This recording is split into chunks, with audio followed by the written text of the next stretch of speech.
Officials gather to discuss homelessness in Hyannis, and there's an uptick in the number of calls regarding snapping turtles. We have details on this episode of Barnstable Today. It's Wednesday, June 8th, 2016. I'm Sarah Mannel.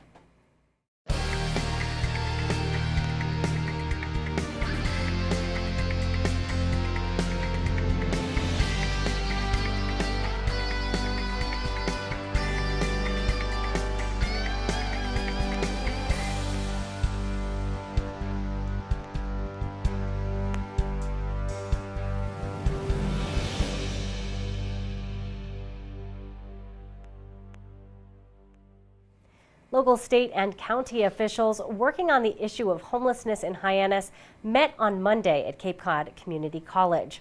While Chief of Police Paul McDonald says his department recently cleared out some homeless camps due to health concerns. The place is squalor. It's just disgusting. And the first thing we do once we identify a campsite, we notify the Board of Health and Regulatory Services.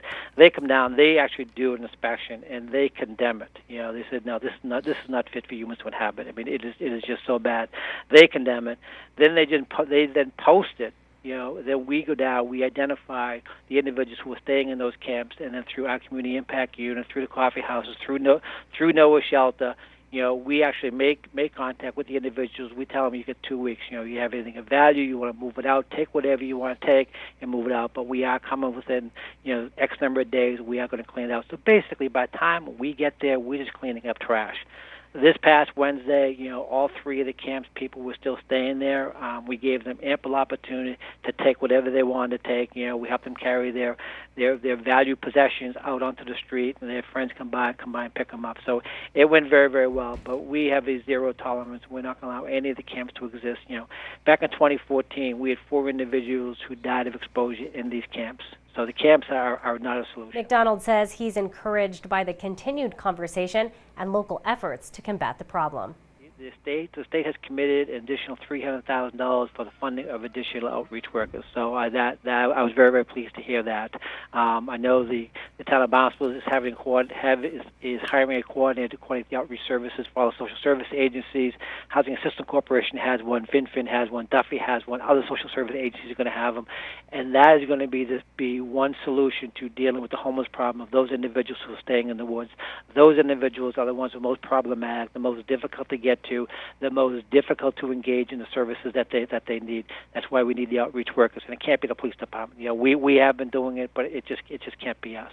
So I was impressed with that, and that certainly is a step in the right direction. And I hope our representatives, our town management keeps moving forward and trying to get the money to move that shelter. And Chief McDonald notes that in order to ease the problem, he believes the shelter must be moved out of downtown Hyannis. The town's Marine and Environmental Affairs Department is receiving a lot of calls lately about snapping turtles. To find out why there's an uptick in calls and what to do when you spot one, we chatted with Natural Resource Supervisor Doug Colwait. We share that interview with you now. Doug, you've been getting a lot of calls about something a little different lately, and you've been getting some calls about snapping turtles. Tell me all about this. Yeah, we have this time of year, we get a lot of calls of snapping turtles. They're pretty large. They have a dark shell. They can weigh between 10 and 35 pounds, and a lot of people might see them crossing roadways. You can find them in your flower gardens and embankments and things. But one thing I want to impress that they are very slow in movement and very slow with most of when they walk and stuff. But their main means of defense is as the name states, a snapping turtle, because they can't retract their head all the way into the shell, so their only means of defense is to snap at you. And what I want to get is they move very slow, as most turtles do, but I mean, their head will come out and grab a stick that you might have in your hand before your brain says it moved. They're really, really, really fast. Wow, so interesting. What would you say? I know you're getting a lot of calls about this. This is something you really don't want to mess around with because you want to avoid an injury if possible. If you come across a turtle, maybe on the roadway or in danger, what should someone do in that situation? They possibly could call us, but if it's in your flower garden or in your yard, the turtle's simply coming out of the water, the female, to go lay its eggs. and they might go about a mile from the water itself to find the suitable nest to lay their eggs. And the turtles come out, they will lay probably 20 to 40 eggs, ping pong ball size and color.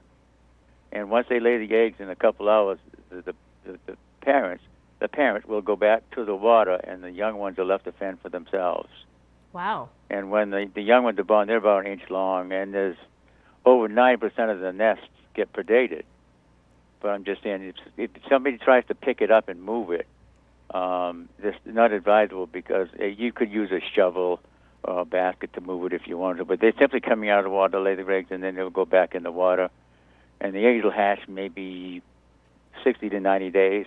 And as I said, they fend for themselves. But at least 90% don't make it because of the predation from foxes and crows and all those type of things.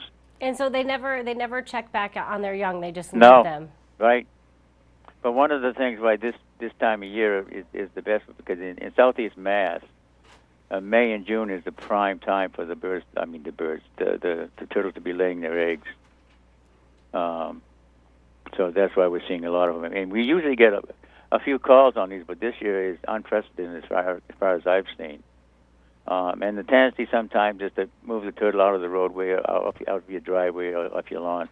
But I would really, advise not to pick them up or try to pick them up, because if you pick up, they're pretty heavy. Heavy turtles. I mean, the largest one that was ever seen was like 86 pounds. So maybe just if you see one in your yard or on the roadway, maybe just let it do its thing. That's the best thing you can do, because it's simply coming out to lay its eggs, and then the adult will go back into the water, and the young ones in 60 to 90 days will hatch, and they're probably about an inch long. But the main thing I want to state is the fact that just don't try to pick them up and move them somewhere, and keep the small pets and animals away from them if you see one out there, because they are lethargic and stuff. But that head comes out of that thing, and it can reach past halfway back on its shell. Yeah, and then once they bite down, I mean, they really stay locked into place for a while, right? Oh, they do. In fact, their upper jaw has a hook type of thing for tearing the food. They eat a lot of aquatic stuff, a lot of plants, insects, and they eat small fish and snakes and things like that. But they look cute. They look cute, but probably best to just stay away. Well, I mean, I suppose cute is up for interpretation. They look prehistoric to me. But I mean, you just to keep your children and pets and things away from them, because they are very, very aggressive. When they're in the water, they're very pretty calm and stuff. But when they come out of the water, and the mission to lay the eggs, and in that process, they can be very aggressive. And they're going to run and chase you, but it's the tendency to say, "Oh, look at the turtle! You can pick it up and move it or something." I would 100% advise against that. Yeah, just let it do its thing. It will go back to the water. Oh yes. And sometimes we've moved them out of roadways and stuff because people are so concerned. But like I said, this year it's been tremendous how many calls the ladies up front are getting in a day or two. What that reasoning for that is, I really don't know.